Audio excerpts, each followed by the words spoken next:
Hello, I'm the Angry Spork, taking issue with Stan Lee's DC.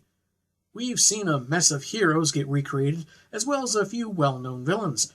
Now we look at a twist on a character that falls somewhere in between. Chris Bachalo, Richard Friend, and Alex Sinclair join Stan in reimagining Catwoman. So let's see if this comic makes us want to turn the page, or turn our heads.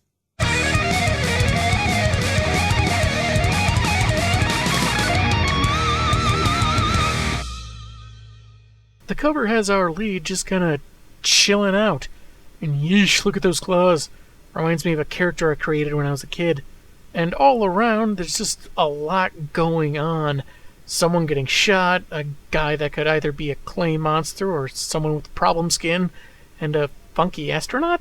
They're segmented by panels that kind of take the shape of what the symbol on the back of Spider-Man's suit would look like if all its legs were broken. We begin with three men late for a meeting with a man named Fergo, and we see an X-ray view of the lengths they need to go to in order to make it there. Apparently, the guy doesn't like tardiness, and may show why they call him the Flesh Crawler. Wait, whose flesh is he making crawl, his or someone else's? Anyway, the man in question, seen in a containment suit while observing a large street map, isn't interested in excuses, and displays his power as he lifts his visor. He gazes upon the goons, and their flesh begins moving, almost like it's trying to crush their bones. A warning to be more prompt in the future. Well, we have our answer. It's okay, it's fine. I didn't need to sleep or eat ever again. I mean, just look at it. All the bumps and the stringier bits, that's their flesh. Flesh isn't supposed to do that! Stan's initial idea for this character may not have been this creepy, but I'll be dipped if Bachalo's art didn't ramp up the unsettling factor to 10. Fergo warns that next time they disobey him, they die, then turns the floor over to another underling, Krust. I'm guessing the pronunciation. The plan is to rob the 5th Federal Bank, which one goon says is like Fort Knox, but he's told to zip it because they don't want another demonstration. The boss tells them they won't simply bust in, but be welcomed by a young woman whose home is marked on his map. That's where we go to the apartment of Joan Jordan, who is spending the night expositing to herself in her underwear. She seems to think that her lousy mood made her hallucinate a green cloud. And why is she in a bad mood? She's lamenting that her well-paying job as a model feels very phony, and that once her looks are gone, so is her career. Also, her dad's a police inspector, because that worked itself so naturally into the dialogue. She decides to get out of this bad mood, and slips into a slinky dress, and wonders where her cat Ebony is. Suggestion posed as a bag joke. Have you, by chance, checked with any owners of cats named Ivory? Said feline makes her appearance, but the snuggle session is interrupted by Fergo's men knocking down the door. They know she has a job at the 5th Federal Bank that night, and they'll be there posing as her fashion designers, expecting her to back them up. Yeah, I'm sure Armani is famous for their handgun designs. She warns that they'll be identified after the bank robbery, but they seem more worried about the lightning getting too close. Ebony, either to protect her owner or scared by the thunder, claws at the lead goon, and weird, Joan calls her over so they can get away before they recover from that bolt. It didn't look like they were affected by it at all. In fact, only one goon is doing anything. Are the other two on a union break or something? They make for the balcony, seeing green lightning all around them, and one bolt strikes them both simultaneously. Either that, or Professor Leonard Lewis happened by when he heard those gunshots and zapped the wrong person. Again. Hey, he's done it before. There's precedence. They both glow for a bit, and it begins looking a lot like that 2004 Catwoman movie. So long as there isn't a magical cat belch to revive her, I think we'll be good. The goons recover, but are briefly blinded by a flash of light, so it's too dark to find their unwilling accomplice. Door's still shut! She's here! Yeah, except you busted the door down, you twit. Something in the dark begins attacking the goons, leading two to shoot each other, while another checks the terrace, and is kicked over the side. Oh, I'm just double-checking her bio in here to make sure whether or not this fall was accidental like Batman. On a splash page, Joan muses about what just happened, what she's experiencing, and attributing her cat powers to the lightning bolt. She even dismisses the idea that she's hallucinating, which is rather uncommon in these stories. Usually that's one of the top 2 possibilities. We also see the insanely long claws she's sporting now. I do not envy her manicurist. Fortunately, they retract as Ebony leaps into her arms, and Joni senses a psionic connection between them now. The following morning, police are taking her statement and saying they were probably there to rob her. Elsewhere, her boss, Mr. Drake, is perplexed at how she missed the bank shoot and enters his offices as his employees are watching news reports on Jordan's experience. Even the mayor has said, if everyone was as brave as this Drake model, this would be a safer city. Yeah, something about a public official offhandedly mentioning the name of the company someone worked for after they were nearly killed just doesn't sound natural to me. But hey, how else can this modeling agency use this traumatic experience of one of their employees to gain publicity? As a matter of fact, Drake intends to use this new fame to get more money from any clients that want Joni, but not telling her lest she want a raise. Ah, managerial scumbaggery. It's not just for comic publishers anymore. I think this scene could have worked just fine without the clunky quote from the mayor. He chews her out for missing the bank shoot, then calls said bank and demands double for Jordan, who considers her boss's bark worse than his bite. A rival model, Raven, starts throwing shade, and mid-comeback, Joni's nails elongate, so she calms herself down before anyone can see. Ben, a co-worker, asks her to dinner, which I'm sure anyone recovering from a break-in and an attack by 3 dudes is always eager for, but she wants to assure her father she's okay, in case he's been watching the news. Raven goes in for the rebound, saying she's free for dinner, but that's when Drake steals the ball and expects her to see her tonight to talk about his golf game. A secretary tells her congratulations for almost getting robbed and killed, and Joni drives off, confident she's no longer as helpless as she may look. Man, she was barely in there 5 minutes before leaving without question. Why can't I be a model? Oh, right, the physical repulsiveness. She reflects on her newfound abilities, thinking her dad will be thrilled since he never thought much of her modeling and preferred her to follow in his footsteps. Arriving at his house, she's prepared to tell him everything, until a news report about Wonder Woman sets him off. Apparently he's none too happy about superheroes getting all the fame when they don't risk nearly as much as regular cops, though he's quite proud that his daughter fought off her attackers with nothing but good old-fashioned non-super gumption. So she just says that her cat may be pregnant. Back at her apartment, which I guess she'll clean up later, Joni decides she can't tell her dad about her abilities, but feels she was granted them by destiny, and they can give her purpose where before she was drifting in her shallow existence. Inspired by her cat's shadow, she uses her sewing skills and fashion flair, apparently gained through osmosis as a model, and crafts herself a disguise, dubbing herself Catwoman. While the choice of those weird sleeve holes are kind of a mystery to me, this is not at all a bad look. In fact, it feels very evocative of several different costumes Selena Kyle has worn over the decades, and that makes it pretty fitting. However, my biggest criticism is the choice of makeup to give the false impression of her complexion instead of a proper mask. She's taking a big risk with people recognizing her, with her being, an increasingly famous supermodel. On a page with an interesting choice of gutters, if it makes a shape, I can't figure it out, Joni takes to the night and tests her abilities. She can leap from one building to another with ease, move without making a sound, easily see in the dark, all with enhanced speed and endurance. And I'm sure there's an interesting story behind this guy with a lampshade on his head, but it's not called Just Imagine Stan Lee creating a rowdy partygoer. Our heroine gets a little overconfident, nearly falling off the building and making this a very short comic. Ebony, I guess, has been tagging along this whole time. All the black kind of makes it hard to tell, and her cries draw attention to a tenement building on fire. People are still inside, and fire trucks have yet to arrive. But can I leap all the way across the street? Is this a wider street than the ones you said you were leaping across before? Odd question at this point, but she does make it across. In no small part, thanks to her claws. She's one floor from where she saw someone trapped, and swiftly makes her way to the 5th level, probably confusing some other people trying to get out. For some reason, in spite of common sense fire safety, she grabs the doorknob.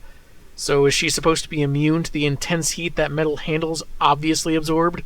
There's no time to break it down, but I don't have to break it down.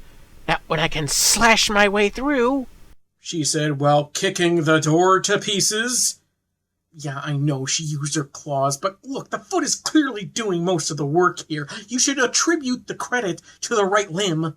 She gets the father and daughter out and sneaks away to reconnoiter with her cat, continuing to compliment the natural abilities of the feline species. A day later, Fergo was punishing one of his goons for the failure. Man, that's creepy. But he gives him one more chance to bring the girl and attempt the robbery again. I guess he's just really committed to this plan rather than think of another one. After about an hour, a van pulls up as Joni is about to head to work, and a man with a gun orders her inside. Figuring they're of the same gang as those she encountered previously, and since she has an identity to keep secret, she plays along. She's brought to Mr. Fleshcrawler, as she calls him, since a goon already gave his name, but being the gentlemanly sort, he says she can call him Fergo. Mr. Fleshcrawler was my father's name. Before my family emigrated, it was Fleshenstein-Kralvinowich. As it happens, Spaceman Squick here has become rather smitten with Joni, and now wants to keep her for himself, locked away, free from harm, and eventually she'll learn to love him. So the term Fleshcrawler becomes literal and figurative with this guy. He has his men lock her in a small room, kind of like something you might see in the movies for a weird solitary confinement cell, and she figures it'd take too long to claw her way through solid steel walls. But then she has another idea. A guard enters, having heard some noise, and fails to see their captive clung to the wall above. He's so perplexed by Joni's apparent disappearance that he's knocked out from behind. I guess I can chalk up her being able to damage those walls, which are solid steel, to her claws being magic. But her assessment of them is kind of odd since they don't look like steel. If anything, it's like ceramic tiles over steel. So how did she know? Whatever, let's just move on. As she makes her way to the surface, knocking goons here and there, she tells one that Catwoman freed her so they won't suspect Joni as, well, Catwoman. I mean, it kind of makes sense because there'll be evidence that someone with superpowers broke her out, but unless all those guys she pummels along the way had their eyes closed, she's the one they'll recognize as having fought her way out. Fergo has stepped out, apparently, driven to the bank's photo shoot, and parking across the street near the Church of Eternal Empowerment. An underling tells Dark it doesn't concern them, but he disagrees, saying everything is a part of a single scenario with its final act yet to come, while looking like he is posing for a death metal album cover. Not in a bad way, mind you. Joni's rival Raven and cameraman Ben are led inside, with the Fleshcrawler's gunman sneaking in, pretending to be part of the crew. Either they threatened Ben earlier, or they're doing this on the fly, and one of those will raise a lot of questions. Joni is briefly stopped before going inside, maybe because she's wearing her Catwoman wig for some reason. Yeah, hey, remember that thing about protecting your secret identity? You're not doing it very well when you wear parts of your costume out in public. That's why you don't see Clark Kent wearing a red cape during interviews, nor Diana Prince brandishing a magic lasso. Also, you could have probably found a way to sneak in and avoid this whole thing. Shedding her coat, revealing her suit beneath, she takes out a guard and finds the vault, where they're putting money in bags, and... wait, that's the guy she just took out! Are they twins, or does Fergo just insist that his crew have the same hairstyle? And this guy talking about how impatient the Fleshcrawler is looks just like Mr. Drake. Maybe it's just Botcholo's art making people look drastically similar. But anyway, one man bemoans having to waste the redhead while ogling Raven, who has black hair. My guess is that either this was a minor mistake on Stan's part and it slipped past the editors, or originally Raven was going to be a redhead, and they just changed it to black for some reason and never fixed the dialogue. Or this is part of an abandoned subplot where this gunman needed to have his eyes checked. Then, what looks like the exact same goon says, "Too bad, no witnesses." I'm betting the bubble was meant to go off panel, since he's making that creepy kissing gesture with his lips. Ben convinces Raven to play along to spare their lives, and she does. The very second before, Catwoman leaps onto the scene, smacking down many a fool, while giving a very awkward lecture. Bank robbery is a no-no. Threatening females is, totally impolite. I get this is meant to be playful and everything, but those two parts come off a little bit weird. Ben, however, is actually quite impressed. She's like a real comic book heroine. Here's where I start reading comics again. Oh, great. Now some dingus of an EIC is going to try sending their interns in costume to stop robberies, and all in the hopes of raising comic book sales. It doesn't work with the movies, it's not going to work with holdups either. Fergo decides his men have taken too long and tells his driver to leave, just as Joni has exited the bank and senses the villain in the car. You know, like a cat. She claws open the roof while making a joke about being stood up and thinking they had a relationship, which would be a clear indicator of your identity, so good job there, lady. Turns out Fergo can fly, and Catwoman narrowly grabs him as he takes off. Eventually, he uses his power on her, forcing her to let go and fall to what would be her death, but she's got cat powers, so she bounces off a building and a couple trees and hits the ground without dying, though the impact is rather notable. Fergo's impressed as he's joined by more goons. Were they following or something? Where'd they come from? Anyway, he's going to use his strange ability again without let-up, which I've never heard before, but hey, Spellcheck doesn't have a problem with it, so no worries. Joni realizes she has enough in her to leap away, and starts moving too fast for the villain's power to work. She zips around, attacking his men, even decapitating one. Yeesh! Then strikes the flesh-crawler's suit before dealing a massive slash down the middle. Leaving the villains to the police and possibly morticians, our heroine returns to her cat, whom she considers more of a sister now.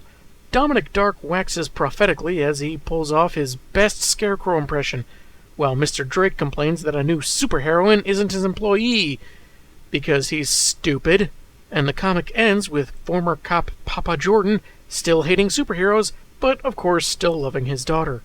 And Joni's just happy that he's happy with her. But he hasn't yet seen that giant Catwoman hologram she set up above his house, so his mood can still change. On the streets, he's a neighbor of Joni's, a Miss Drake. I'm guessing she's not related to the short, angry modeling agent, but hey, you never know. She's furious about recent conditions in the place and wants the landlord, Mr. Lance, to evict Joan. Stuff like Ruckus making her bird, a black canary, hyperactive, as well as being chased by Jordan's cat, and the noise and pyrotechnics from her apartment that apparently ruined her snow globe collection. And it's got nothing to do with how she competes for the same jobs as Miss Jordan. You can tell that because she stated that wasn't part of her reason for wanting the eviction. What a great first impression of this character. But the old man enlightens her to the break-in, though he says 2 culprits when 3 were noted in Joni's statement, and Miss Drake comes to her senses. Like she was advised by her shrink, she's thinking the worst of people and letting jealousy get the best of her. She realizes there was no reason for her attempted eviction and goes to apologize. We'll see shortly that she hasn't completely gotten over thinking the worst of people, but I still feel comfortable saying that in less than 2 pages, she's shown more character growth than some characters in 6-month or year-long arcs I've read. I'm not kidding. She knocks on the door and it creaks open, only for Ebony to jump out towards the caged bird, drawing first blood from Drake. Mr. Jordan is there, apologizing and treating the cat scratch. Hopefully she doesn't get some kind of fever. They exchange introductions. Her first name is Dinah, and his is Hal. Hal Jordan. Later, I'll introduce you to my friends, Kyle Rayner, Simon Baz, Guy Gardner, Jon Stewart, and Jessica Cruz. We all missed the bus to the Green Lantern story, so here we are. While mentioning her rivalry with Joni, Dinah looks outside and sees 2 biker types enter the building, similar to the description of the men that attacked her neighbor, and tells Hal to call the cops while she fights them off with karate lessons she stopped taking at 15. He tries to stop her, but she proceeds to attack the strangers, and doing a pretty good job of it, too, even throwing one into her piano and slamming the lid on him. It's not until Hal draws his piece that she stops and listens. These 2 men are detectives meaning to take Joni's statement about the break-in. Which is kind of weird considering we already saw Joni give her statement to uniformed officers. Maybe these guys are here for a follow-up, even though that's not mentioned, but Don't on-duty detectives have some kind of dress code? Yet another example of Dinah assuming the worst, but also strengthening Old Man Jordan's animosity towards supers, thinking they're a bad influence on citizens and making them turn vigilante. Dinah thinks that if cops, capes, and citizens work together, they could face any crisis, hint hint. So Hal decides to buy some booze for the assaulted officers so they don't press charges, and as long as Dinah plays nice with Joni, they'll be square. No word from the actual victims if they're in agreement, but hey, beer on someone else's tab, why not? Dinah joins them, bringing her bird, and notes that part of the animosity with Joni is that she also named her pet Ebony. That was Stan Lee's Catwoman. It had a really good start to it, a nice enough origin, but there were some times where things got off the rails. Joni decides to keep her powers secret from her dad because he has a superhero chip on his shoulder. Okay. But there are several examples of her being very sloppy, giving clues that someone could easily find out. Then there's the vault scene, which got confusing because of dialogue bubbles attributed to the wrong people. This guy being Mr. Drake would have made for an interesting plot twist, but I guess he's just very similar looking. A lot of them looked kinda similar in different ways, though. Then you have the flesh crawler's plan. For whatever reason he wanted the money, he wants to use Joni to get his people in. So much so he makes 2 attempts, and then just locks her up because he's fallen for her. And since we don't see an earlier threat to Raven or Ben, it seems the goons held them up and forced them to cooperate on the fly. Feels like a very improvised tactic for someone that's so keen on punctuality and planning. Considering they share a first name, I don't think it's far-fetched to suggest that perhaps Stan Lee named this fierce, attractive supermodel character after his wife, Joni. Don't look at me, you have something in your eye. Other things could have been better built up in the story, like Joan's psychic connection to Ebony. Could have been interesting, but it gets mentioned once and never elaborated upon. Fergo's suit looks cool, kind of ominous, but there's no reason given for why he wears it. The helmet is one thing. He can look at his people without harming them if he doesn't feel like it. But what about the rest of it? Does he need it to survive, or is it really more of an intimidation thing? Chris Bocciolo's art added a nice, creepy tone to the story, especially where Fergo's powers were concerned. This is a character I wouldn't mind seeing more of, if I had any faith in current-day DC Comics. Lord knows that back in Stan's day, that you probably would have just seen the character just move around all awkwardly, but with more contemporary artists and comic standards, they can do extra steps. Yikes. Also, nice touch with the paw prints in the gutters, as if a cat actually walked across the pages. That's kind of awesome.